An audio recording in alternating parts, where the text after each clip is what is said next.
Eu sempre tive um excelente relacionamento com a minha família. Minha família sempre foi muito tranquila.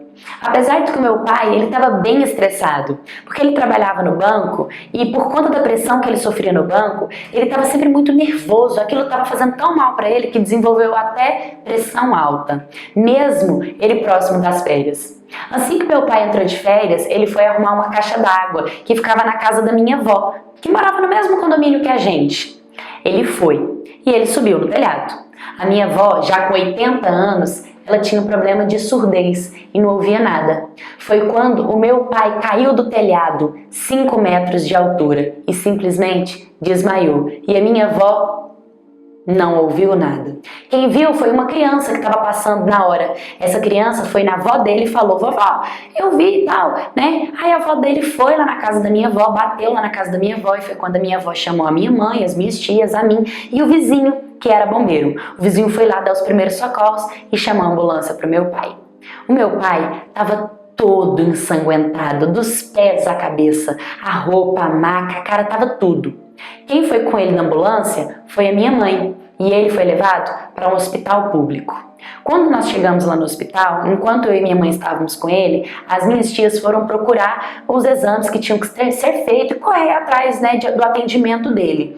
Nisso, a gente viu que o hospital estava muito movimentado, pelo fato de estar tendo uma operação policial numa favela ao lado. E alguns bandidos tinham sido baleados. E esses bandidos tinham sido levados para esse mesmo hospital que o meu pai. E aí o furdunço começou no hospital quando os bandidos que fugiram da operação conseguiram entrar dentro do hospital para resgatar e salvar os bandidos baleados da polícia. E nisso, a enfermeira gritou para minha mãe: sobe em cima do seu marido e agarra ele, para não correr o risco dos bandidos levarem o meu pai pensando que era um deles. Foi uma bagunça nesse dia. As minhas tias que estavam correndo atrás dos exames para ele tiveram que se esconder dentro de sala. Foi uma correria que só. Quando as coisas começaram a acalmar no hospital, a minha tia, né, disse que lá nesse hospital que ele estava não tinha como fazer o exame de tomografia. Então ele foi transferido para um outro hospital que essa mesma tia trabalhava na época. Quando ele chegou nesse hospital, os médicos desacreditaram completamente dele. Disseram que a probabilidade dele ficar com perca de memória era muito alta e que com certeza ele teria muitas sequelas. E nisso, o meu pai ficou em coma durante uma semana. E aí, durante essa semana, tinham que decidir sobre fazer a cirurgia do meu pai, que era uma cirurgia de risco, que tinha que abrir a cabeça dele. A cirurgia foi marcada. E um dia antes dele ir para a sala de cirurgia, ele acordou. Ele simplesmente acordou e não tinha perca de memória e nada. Ele conta que ele se viu fora do corpo e que ele viu todo mundo no enterro dele. Que minha mãe estava usando uma blusa de Nossa Senhora Aparecida, que foi a qual a minha mãe chorou porque ela tinha comprado essa blusa que ele viu ela usando um dia antes dele ter acordado. Ele fala que quando ele abriu os olhos, que o médico olhou para ele, era um médico alto, com os olhos bem azuis, que passou tanta tranquilidade para ele, que foi como se fosse um anjo. Ele chega a ver asas nesse médico. E toda vez que ele conta, ele se arrepia. Depois ele foi para casa. E em casa começou todos os tratamentos. Era psicológico, era neurológico, ele ficou diferente, um pouco agressivo, ele tentava se machucar, se matar com faca, batendo a cabeça na parede. Nós tivemos assim, foi a fase mais obscura da nossa vida, foi muito complicado, mas a gente estava ali, cuidando dele. E de pouco a pouco ele foi voltando ao normal. Alguns anos passaram e ele começou a sentir que não estava sentindo a perna. Ele começou a ver que algo de errado estava acontecendo. E os médicos demoraram muito para descobrir que ele estava com uma hérnia de disco torácica. É uma das hérnias mais raras, de 1 em 1 milhão tem. Geralmente quem tem não sobrevive. Quem desenvolve essa hérnia é quem já teve traumatismo como ele. E nisso, lá foi começar mais um processo de cuidados. Meu pai foi levado para o hospital e tinha que fazer outra cirurgia de muito risco. Essa outra cirurgia era uma cirurgia que a probabilidade dele sair do centro cirúrgico paraplégico, numa cadeira de rodas, era gigantesca e não tinha meio que para onde correr.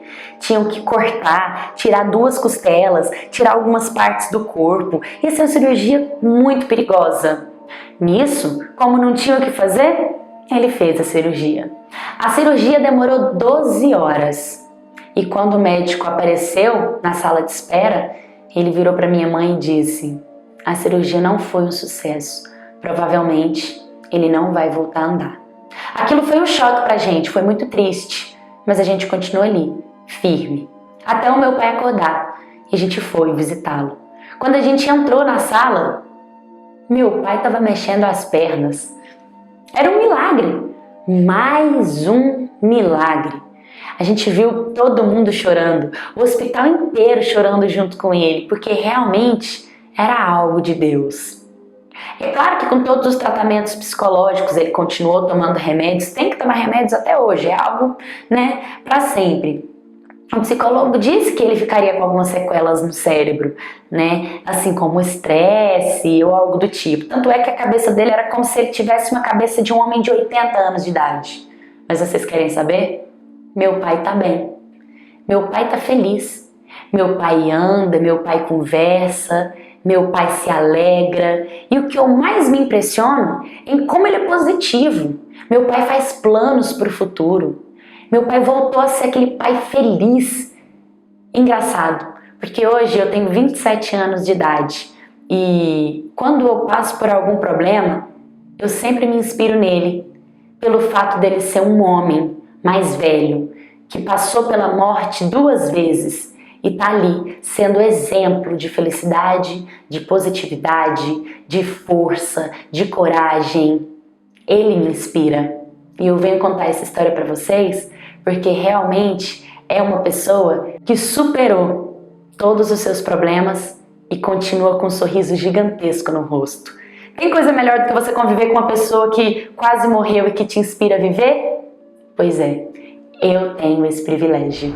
Oi, My Cats, tudo bem com vocês? Gente, a história de hoje é um exemplo de superação, um exemplo mesmo. Eu contando a história dessa moça, do pai dela, me deu até vontade de contar a história do meu pai, porque ele também passou por uma situação esses dias de, assim, perder tudo que ele construiu durante 10 anos e ele não derramou uma lágrima.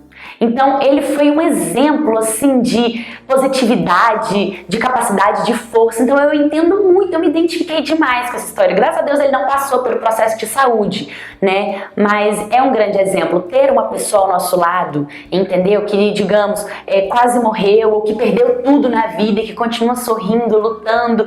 Isso é um exemplo de pessoas. Então vídeos assim sempre tem que estar por aqui. Então me manda a sua história de superação para eu contar para as pessoas se inspirarem, para as pessoas sorrirem, para as pessoas se identificarem. Deixa nos comentários o que você achou dessa história. Curta, comenta, compartilha, se inscreva no canal. Um beijo, até o próximo vídeo.